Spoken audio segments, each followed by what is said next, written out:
आपको विडंबना से प्यार करना चाहिए। हिजबुल्लाह के नेता का अंतिम संस्कार आज लेबनान में हुआ। यह एक विशाल शक्ति प्रदर्शन होने वाला था। हिजबुल्लाह के लिए यह दुनिया को बताने का एक पल था, हम अभी भी मजबूत हैं, हम अभी भी यहां हैं। लेकिन इसके बजाय यह एक राष्ट्रीय शर्मिंदगी में बदल गया।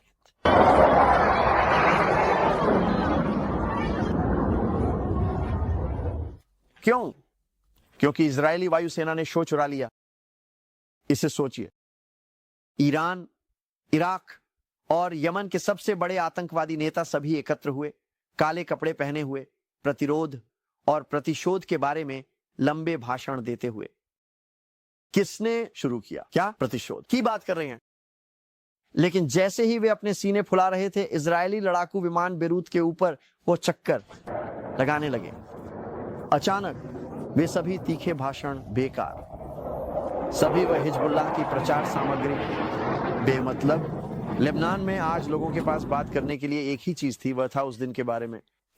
इजरायली विमानों की वो तेज आवाज बेरूत के आसमान में हिजबुल्लाह के नेता के अंतिम संस्कार के ऊपर गूंज रही थी। और वैसे वर्तमान हिजबुल्लाह नेता, वो तो दिखने तक नहीं आया, उसने एक मुझे नहीं पता कि यह पहले से रिकॉर्ड किया गया था या ये एक लाइव भाषण था, लेकिन फिर भी वह इजराइल से इतना डरा हुआ था कि वह अंतिम संस्कार में आने की भी जहमत नहीं उठाई। लेकिन मजेदार बात यह है कि नसरअल्लाह के अंतिम संस्कार का सबसे चर्चित पल नसरअल्लाह नहीं था। यह हिजबुल्लाह की ताकत या ईरान की प्रतिबद्धता नहीं थी। यह इजराइल उन्हें याद दिला रहा था कि असल में शो कौन चला रहा है। यह पता चलता है कि मौत के बाद भी नसरअल्लाह इजराइल की प्रभुत्व से बच नहीं सका।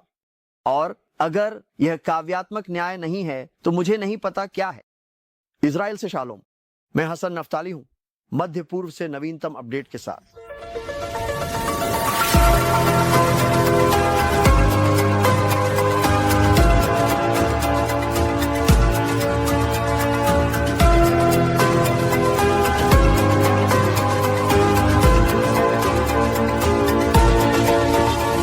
नसरअल्लाह ने अपनी पूरी जिंदगी भूमिगत छिपते हुए बिताई।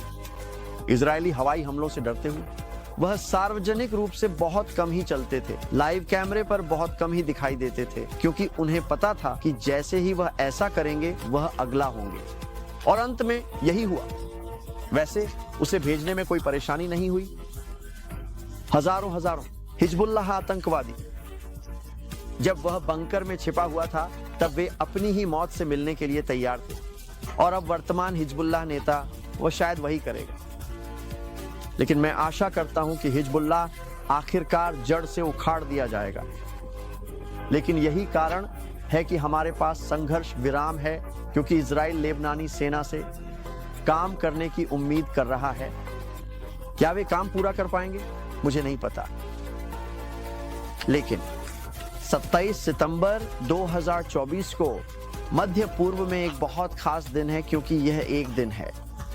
यह वह दिन है जब इजरायली हवाई हमले का नतीजा निकला। हसन नसरअल्लाह का बंकर उसकी कब्र में बदल गया। और अब 5 महीने बाद हिजबुल्लाह ने एक विशाल अंतिम संस्कार के लिए इकट्ठा किया, दुनिया को दिखाने के लिए बेताब कि कुछ भी नहीं बदला है। ईरानी अधिकारियों ने उड़ान भरी। इराक, सीरिया और यमन से हिजबुल्लाह के मिलिशिया नेता सभी आए। उन्होंने एक 25,000 सीटों वाले स्टेडियम में हिजबुल्लाह के झंडे लहराते हुए।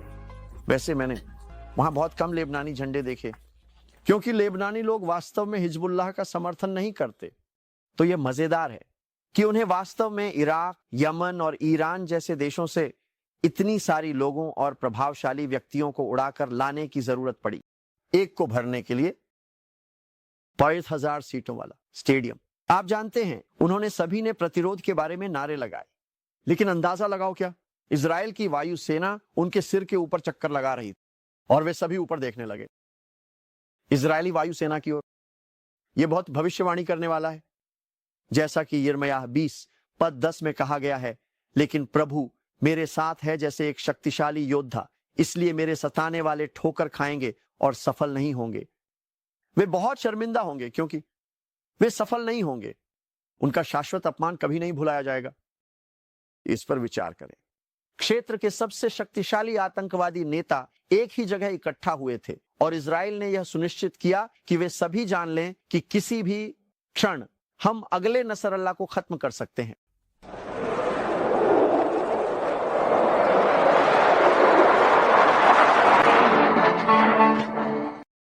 हम नियम तय करते हैं, हम तय करते हैं कि कौन रहेगा और कौन जाएगा।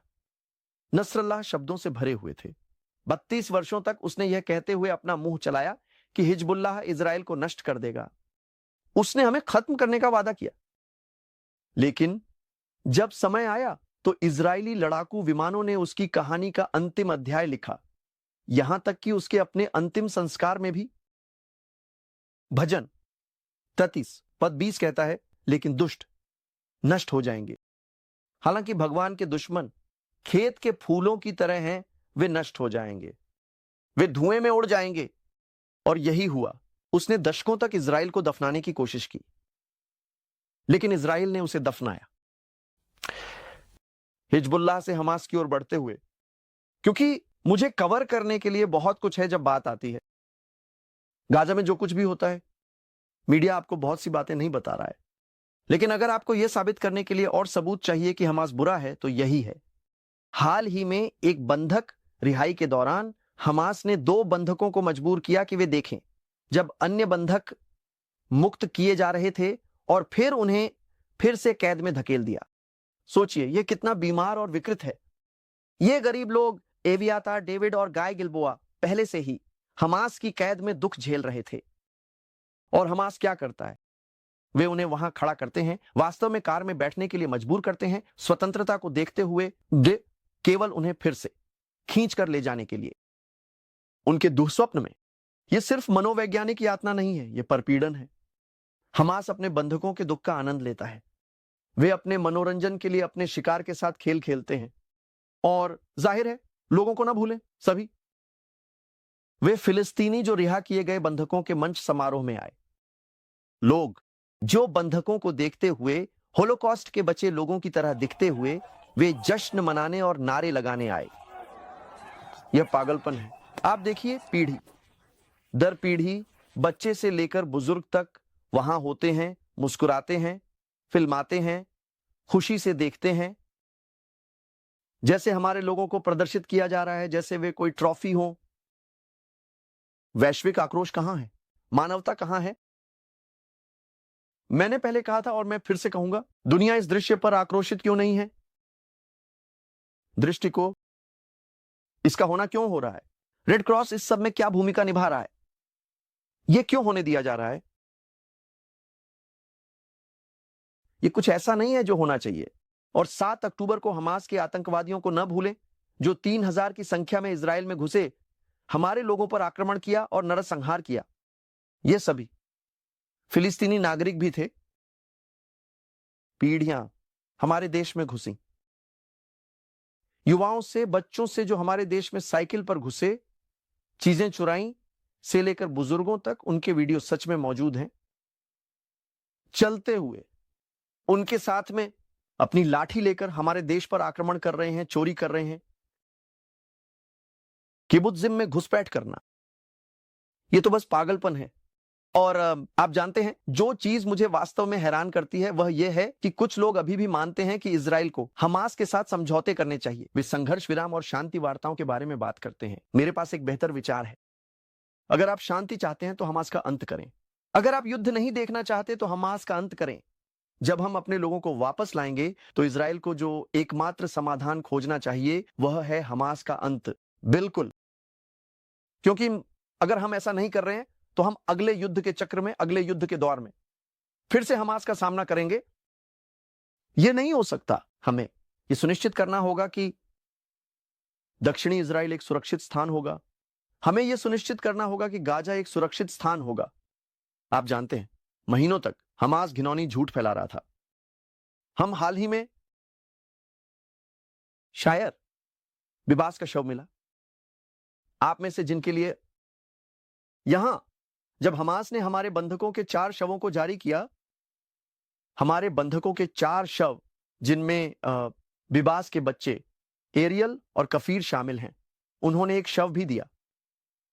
एक यादृच्छिक फिलिस्तीनी महिला जो इजराइल को यह सोचने के लिए गुमराह करने की कोशिश कर रही थी कि यह शायर विभास था।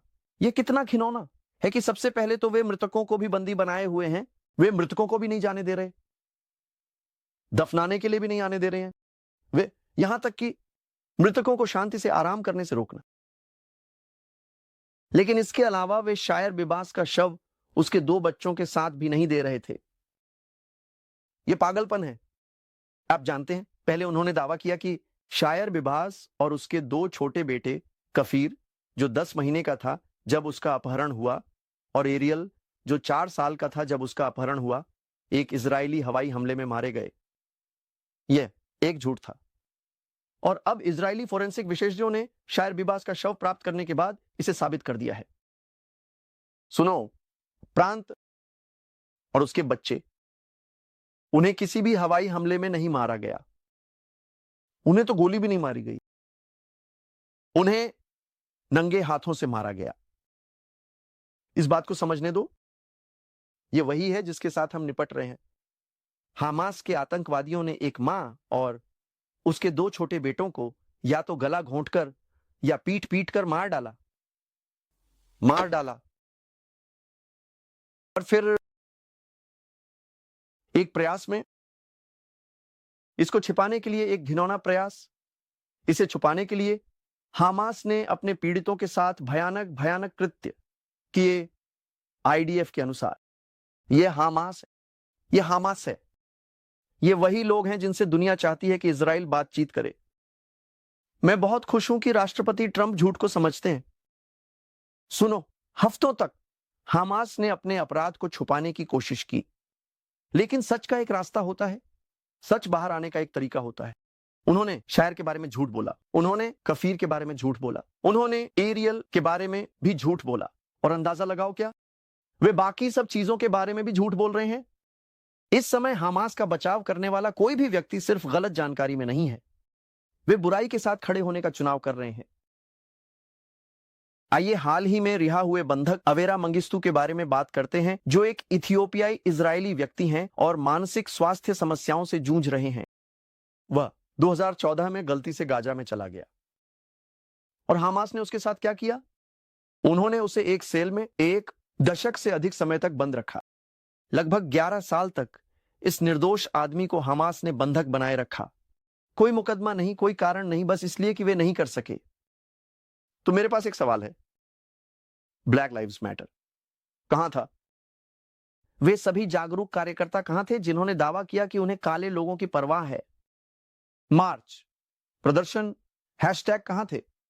कहीं नहीं, क्योंकि अवेरा यह यहूदी था, और जब यहूदी पीड़ित होते हैं तो अचानक सामाजिक न्याय के योद्धा चुप हो जाते हैं। यह साबित करता है जो हम पहले से ही जानते थे। बीएलएम, प्रगतिशील कार्यकर्ता, यूएन, उन्हें वास्तव में न्याय की परवाह नहीं है, उन्हें इजराइल पर हमला करने की परवाह है। क्योंकि अगर अवेरा को किसी पश्चिमी देश द्वारा बंदी बनाया गया होता तो वैश्विक आक्रोश होता, या अगर अवेरा यहूदी नहीं होता पूरी दुनिया अपने पैरों पर खड़ी हो जाती। लेकिन क्योंकि उसके बंदी हमास थे, क्योंकि वह एक इजरायली यहूदी था, दुनिया ने अनदेखा कर दिया। लेकिन यह है सच्चाई, बीएलएम को कभी भी काले जीवन की परवाह नहीं थी। उन्हें अपने राजनीतिक एजेंडे को आगे बढ़ाने की परवाह है। देखो, जो हम देख रहे हैं है हमास के असली पुकारने वालों, मैं सच में आशा करता हूं और प्रार्थना करता हूं कि दुनिया जाग रही है। लेकिन यह मध्य पूर्व में एक नया युग है, क्योंकि हमास को लगा कि वे इजराइल की आत्मा को तोड़ सकते हैं। इसके बजाय हम उन्हें कुचल रहे हैं। हिजबुल्लाह को लगा कि वे छूने योग्य नहीं हैं। अब वे बिना नेता के हैं, और ईरान में इस्लामी शासन, वे इस सबको देख रहे हैं डरे हुए। उन्हें ठीक से पता है कि हम क्या करने में सक्षम हैं। याद रखो, इजराइल ने हमला किया, कुछ परमाणु घटक ईरान के गहरे अंदर। कोई भी हमें रोक नहीं सकता, कोई भी असली न्याय को रोक नहीं सकता, क्योंकि जो कुछ एक ऑस्ट्रेलियाई के साथ हुआ वह उनके साथ भी हो सकता है, और उन्हें यह पता है। मुझे स्पष्ट होने दो, अगर आप धमकी देते हैं, इजराइल, तुम्हें रिटायर होने का मौका नहीं मिलता, तुम्हें एक अंतिम संस्कार मिलता है। हम अपने जीवन जीने की कोशिश के लिए माफी मांगना बंद कर चुके हैं। हम अपने लोगों की रक्षा करने के लिए माफी मांगना बंद कर चुके हैं। इज़राइल यहां है और यहां रहने के लिए है, और जिस दिन हमारे दुश्मन इसे समझेंगे वह दिन शांति का होगा, संभव बनाया जाएगा। और सच के लिए सब्सक्राइब करें, क्योंकि जबकि हमारे दुश्मन अंतिम संस्कारों में व्यस्त हैं, हम जीतने में व्यस्त हैं। देखने के लिए आपका बहुत धन्यवाद।